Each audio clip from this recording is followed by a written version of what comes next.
Interesting. So Anna, on the point there around one of the key functions of the soul, I guess, is allowing you to tune into the voices that are useful to tune into and tune out the others. So the voice of reason, intuition, etc.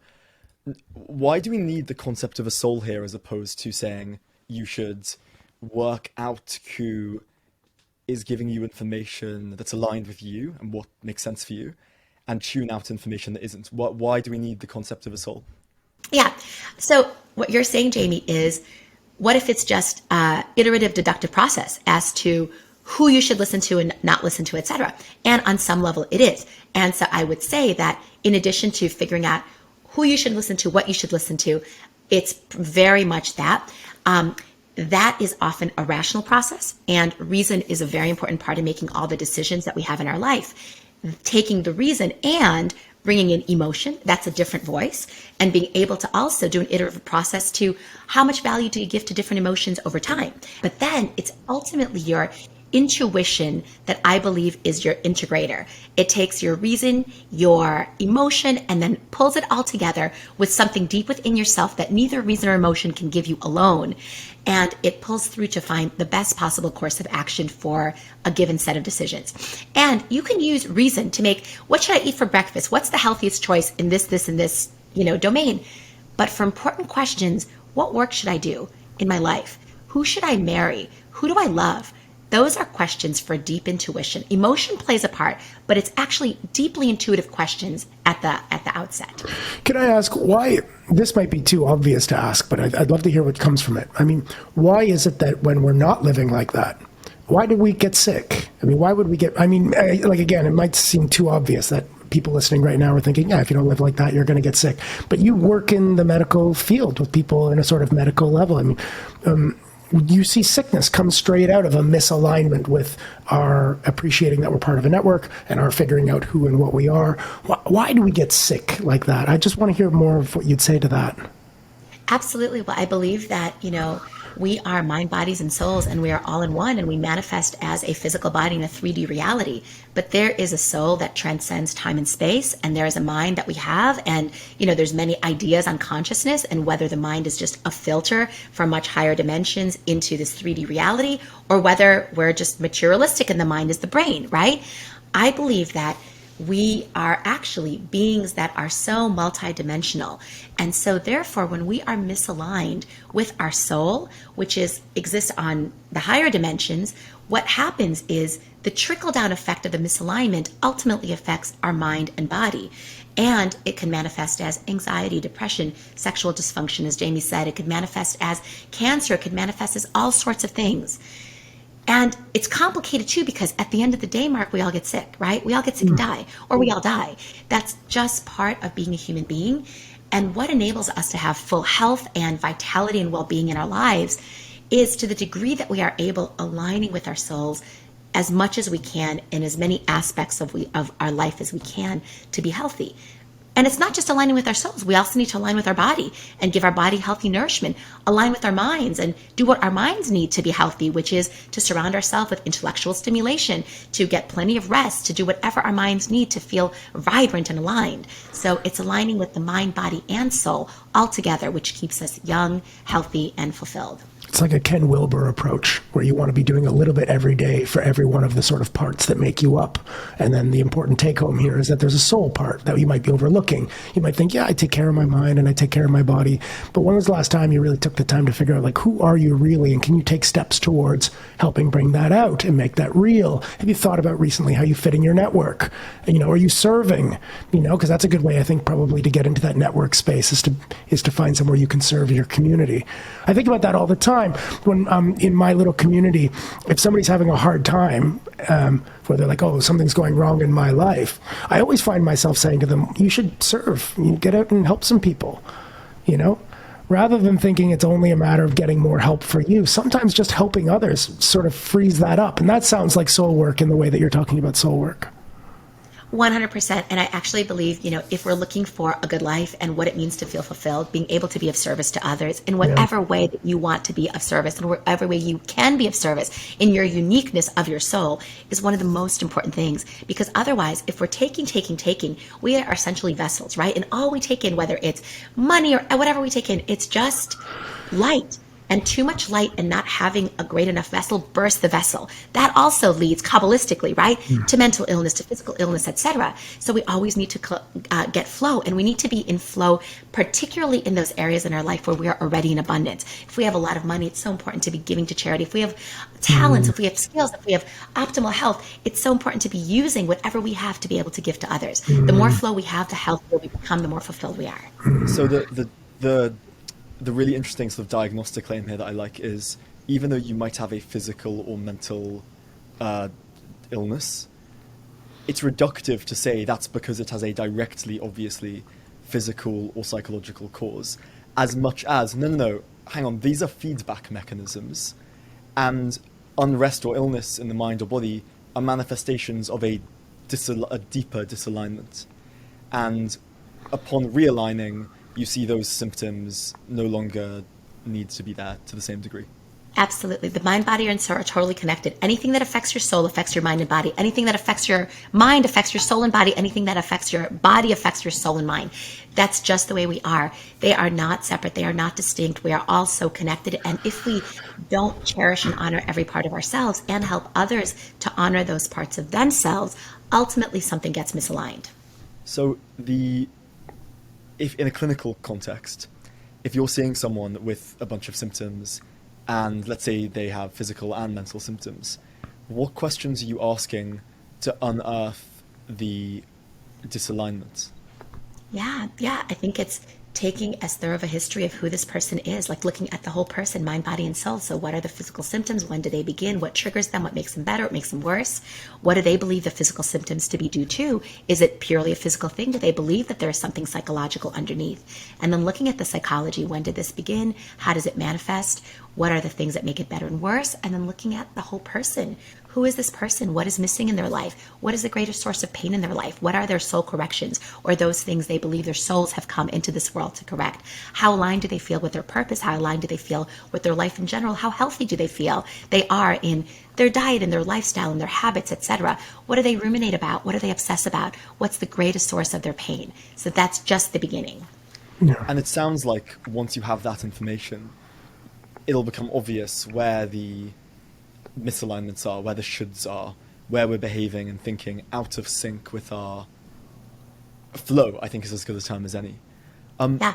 Yes, for the most part. I also do believe that we do come into this life with karma from the past. So there could be stuff. We've done everything in this lifetime, and yet there's still something holding us back. We've tried to align, etc.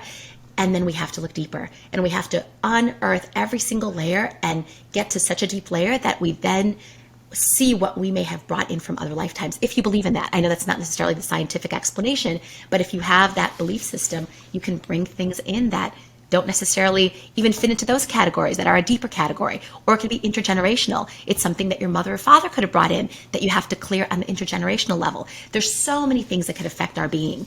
And interestingly, everything can cause everything. So it's a whole different, an understanding of causality, of disease, of everything. It's a very different model of the universe, really.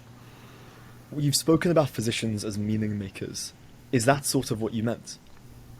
Nice. For sure. Yeah. At the end, this is all about meaning making, right? It's about finding who we are, what we most deeply want, how we can give to the world, how we can, live the best life possible while helping to make a difference, and to make meaning of those things that are suffering and pain in our life. Because no matter who we are, no matter how aligned we are, all of us are going to have challenges to overcome, suffering to deal with, and pain to have to move through in this lifetime. What's the practical checklist someone listening can run through to ask themselves in a back of a napkin kind of way, how aligned am I? Nice. How do you check in? Yeah, it's a great question. I think that first you ask yourself, what do I most deeply want? Do I have a sense of why I'm here on earth? And that's not something somebody has to give you. It's not something from on high. It's something that you know or that you create for yourself. And that can also change over time. Your purpose and meaning can change over time based on your life experience, situations. For myself, for instance, I never thought I was going to be a spiritual person. Had you asked me 20 years ago, I would have laughed if someone had told me spirituality was going to be a part of my life. Never, ever, ever. And then things shifted and it became such a central piece, and it's what I have defined my whole career around. So are you living your life meaningfully? Are you giving back to others? Who do you hold grudges against, and what do you need to do to forgive those people? Do you have practices that bring in peace, equanimity, and joy and neutrality into your life every day? What negative emotions do you feel regularly? And what do you need to do to start to let go of some of those emotions and replace those emotions in the vacuum or void that fills with positivity, joy, neutrality, equanimity? Yeah. Right, nobody's ever asked what the meaning of life is while they're surfing. Because at the point you're surfing and you're in flow and you're aligned, it doesn't feel like there needs to be an extra answer to the question, why are you on this earth? So as a point of check-in, I really like it because it gets directly to the heart of, what do I find meaningful? It's not something that you need to be given in a more high-level way than that. That's precisely right. And actually, existential psychiatrist Irvin Yalom writes about that. He says that, when we have death anxiety, this fear of death that many people have, the only time when we actually fear death is when we feel as though we have a lot of unlived life within us. When we are living life fully and with 100% gravitas and magnitude and vitality, we don't ask that question. And it's the same with meaning and purpose. What are the fundamental misconceptions, and I think we've hinted at them, that people have about the relationship between science and psychiatry and spirituality? Nice. Yeah, So many good questions today, Jamie. I just feel like every time you're asking, I'm like, that's such a good question. I love this. Sorry. Yeah, keep going. They're the best. He's channeling the best questions. Totally. Totally. Yeah. I think that the primary misconception is that they're fundamentally opposed, right? And ultimately, they are two very, very similar things. Freud believed that belief in God was ultimately a delusion of sorts, right? And then there are other people who are very spiritual, and there's spiritual ideas to the exclusion of science. We want to be able to integrate them, and that's what I feel is one of my missions, that faith without science is blind, science without faith is lame. I think Einstein said something of that sort. So it's really about integrating the two and figuring out the different questions that they pose and the different answers that they ultimately come to in order to help us live whole, fulfilled, and empowered lives. No wonder contemplative training is an important resource for this discussion to sort of fruit in people's lives. Because what you're asking people to do, and I think it's so valuable and so important that we get in touch with this part of ourselves, that's not easy. It's not easy. It's good to have a guide. It's probably crucial that you have some good friends. But a lot of it is about you being able to discern for yourself, who am I? What sorts of things make me up? Which ones are valuable? Which ones aren't? You have to have a real authentic curiosity, sensitivity to like trying some things out, trying to, what happens if I change this? What if I change that? What if I try something dangerous for myself? I mean, that's asking a lot. No wonder. I understand why a contemplative training program would be valuable for that kind of endeavor, because meditation of all sorts are hopefully helping us to become more discerning. Do you teach meditation as part of your health crisis management with people? Is that something that you appreciate also as a tool for this sort of inquiry? Absolutely, very much so. And I have gotten most into meditation actually through the work of Joe Dispenza, interestingly. He's a meditation teacher that does specific guided meditations. And it was at his retreats that I've never gone to, we have a mutual colleague, Daniel Ingram. I've never gone to his retreats. I've always wanted to, and that's certainly going to be part of my path. But I've gone to some Joe Dispenza retreats where over the course of 1 week, you meditate 35 plus hours together. And for me, that was very, very transformative, because I felt like very distinct things in my life started to shift as a product of me really sitting in meditation. And you see how powerful the act of being versus doing becomes. I'm such a doer. And doing is being able to manifest things in the masculine way, right? I've mastered that. Being able to manifest things in the more feminine way is to be able to be and let things come to you and be able to be in a state of receiving. So I'm kind of at that point in my life where I'm straddling these two different ways of being and doing and manifesting, and trying more now to be more, do less, and receive in my life. It sounds like there's this meta skill, I don't know how to frame this, underneath this conversation, which is getting good at understanding feedback. So, if you sit and meditate for 35 hours in a week, you feel things shift, but you're also, in my experience, that's because perhaps even less than the breath work and the attention, as much as you're quiet, you've quietened down, so you're sensitive to the disalignment. Is that masculine, feminine dynamic you've spoken about in terms of doing and receiving, being and accomplishing, something Yeah, that you've come most to recently? definitely. Most definitely. And I think on a deeper level, this is, I'm going to tell you more kind of more as a metaphor, but we all have a vibrational frequency, right? And as we elevate our consciousness, as we expand in our perception, we increase our vibrational frequency. Kabbalistically, the higher our vibrational frequency, the greater the destiny we attract to ourselves. And so I really do believe that in sitting in 35 hours of meditation, something shifts in my vibrational frequency and I leave. And in addition to my seeing the world anew, so this perceptual shift that happens in me, something actually happens in my outside reality. And that's often how I define the success of a meditation practice or any other spiritual practice. I also am a psychonaut. I do every now and then psychedelic journeys in places where they are legal. And to be able to have that experience, I often will exit, check my email, and something that I've really needed to move in my life has moved. And it's not because I've done anything, it's because I had this journey and somehow shifted my vibration. So I think that there is this amazing level on which we interact with the world interacts with us, that's on vibrational frequency, that is a little bit different than how we often see the world. And it's really fascinating to me. I'm being reductionist on purpose. How does the attention practice of being on your breath, how do we go from there to a change in either vibrational frequency or something in the world playing out? Nice. Yeah, I think that I'm going to give you kind of my metaphorical Yeah. answer is that our vibration is ultimately a product of our mind, body, and spirit and the health of our mind, body, and spirit. And so what we are ultimately doing by doing a meditation practice where you focus on your breath is you are probably with that enhancing all of that. You're enhancing your heart rate variability by putting more energy in your sympathetic system, less in your sympathetic, more in your parasympathetic. And in doing so, your mind is calming down. And when your mind and body are more in harmony, your spirit is able to flow. So I think that that's the way in which you change your vibration. Your vibration is mind, body, and spirit together, all coming together in one. And so shifting any one of those, for instance, individuals who change their diet and start to assume a very spiritual diet, a diet that's very clean in many ways, they're going to change their vibration. People who start to clear their mind of dark and negative thoughts, who undergo a powerful forgiveness practice, try to bring joy into their life every day, they're going to change their vibration by shifting it through mind.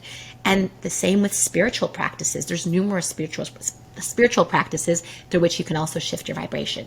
So any of those create vibrational shifts. And I say that more metaphorically, but also I believe that there is some sort of scientific basis for it as well. This quite neatly explains why people really are into different stuff. I could have a totally different frequency to you, and what being in alignment, it sounds like, looks like to me, could be the exact opposite to you. So this is a non-prescriptive model in terms of action. It's just saying get aligned and get the mind, body, and soul kind of working in tandem. Is that a fair assessment? That's a fair assessment, and do whatever you need to do to figure that out. Just like Mark said before, you have to be curious, you have to be contemplative, you have to figure out what works for you, and you have to try a lot of different things, and you have to be comfortable with uncertainty, to go into places you haven't gone before, to try out things you haven't tried before. And you have to be open to failing. You could try something that was a abject failure, or that brought me into really, really dark places. That's also a part of this process, right? We're thinking about increasing vibrational frequency. Part of that is confronting your demons, owning your shadow side, feeling suffering, learning how to transmute pain. Not to transmute pain, but really feel pain, and then feel it and then let it go. So that you cannot have a spiritual journey with spiritual bypassing.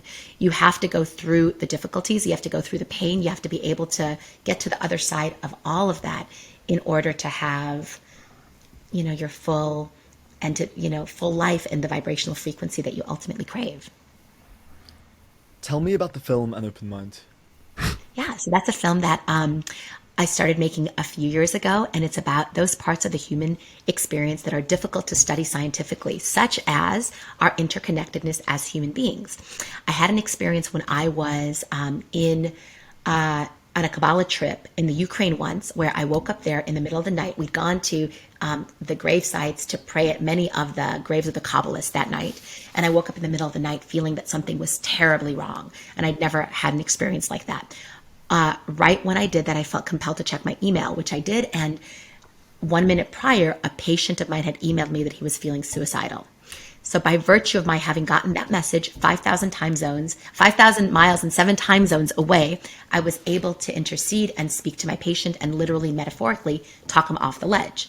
So what if I hadn't woken up? Maybe my patient would have been just fine, or maybe he wouldn't.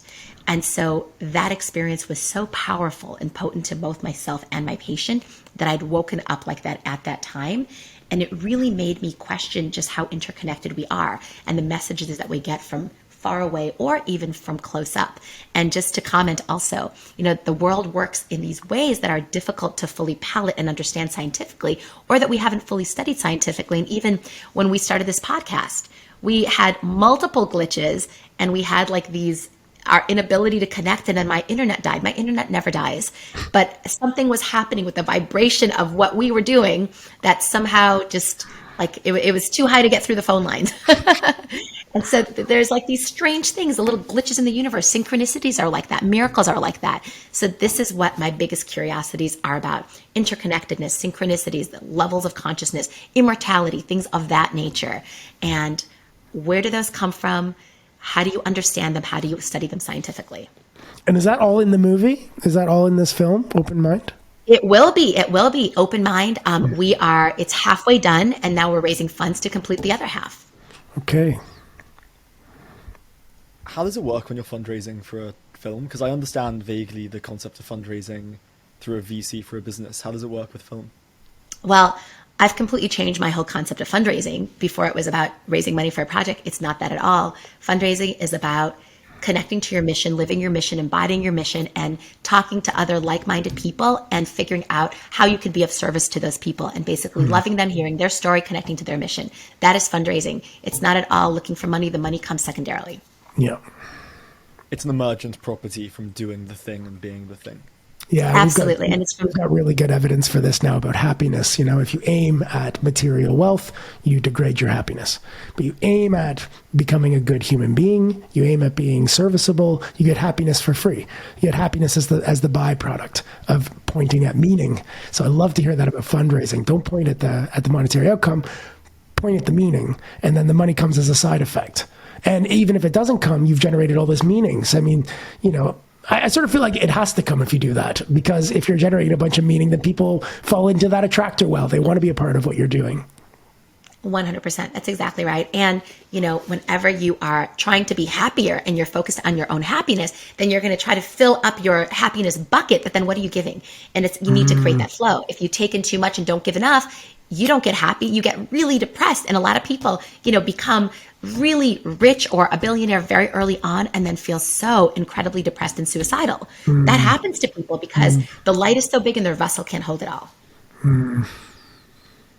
So to that point, you are working perhaps with Daniel Ingram doing something similar on the Mental Health and Spiritual Center at Yale. Can you tell us a little bit about that? Nice.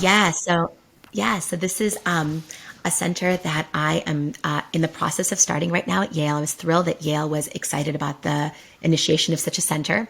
I wrote my book in 2017 on the science of spirituality. I started speaking to them about that in 2017. I knocked on a few doors. The answer was a flat no. Yale was not ready. The world was not ready for the center yet. 5 years later, I was sitting in a meditation retreat with Joe Dispenza, and I get this download: the time for your center is now, and Joe could be one of your partners. And so I knock on the exact same doors just a few months ago. The doors swing wide open. Yale is ready. Yale's excited about this center. And so the center will be a bridge between the divinity school and the medical school. It's going to be focusing on the science of spirituality, and will be research, clinical work, as well as education. The research will focus on such topics as spirituality within resilience, overcoming stress, the spiritual side of psychedelic use, the fine line between being psychic and being psychotic, meditation and the power of meditation for optimizing performance, reducing stress, and helping people to overcome all sorts of mental illness, and many, many topics in that regard. Wow. I read occasionally on the BBC, ketamine trial approved for depression, or psychedelics approved for depression. And the explanation that I've sort of half consumed from these articles is that they do the drugs administered do something to our brain that mixes it up. It disrupts things, and it's disruptive primarily. Is that the type of thing you'd be excited to look at in the center?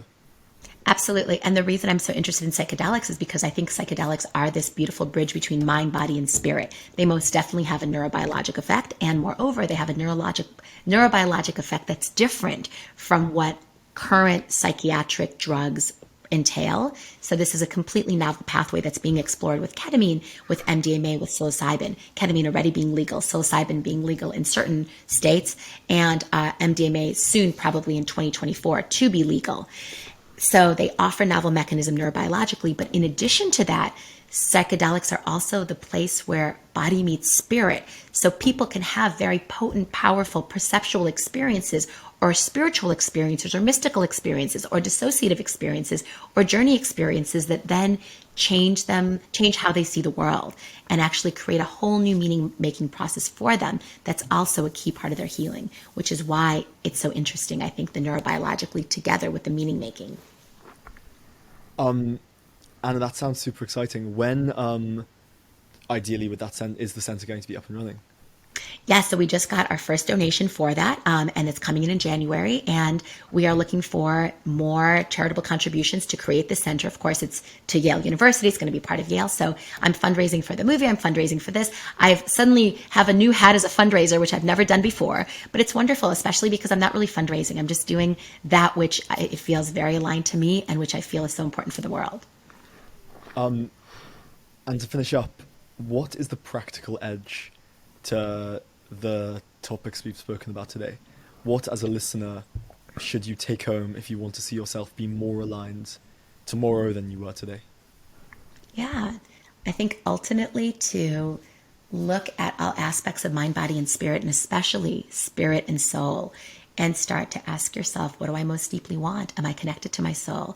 Do I have a relationship with my soul? The soul is often also the divine part of us. And so our connection to our soul is a connection to something greater than ourselves, to the divine spark within us. So to what degree do we connect to that? How does the idea of soul fit into your unique viewpoint?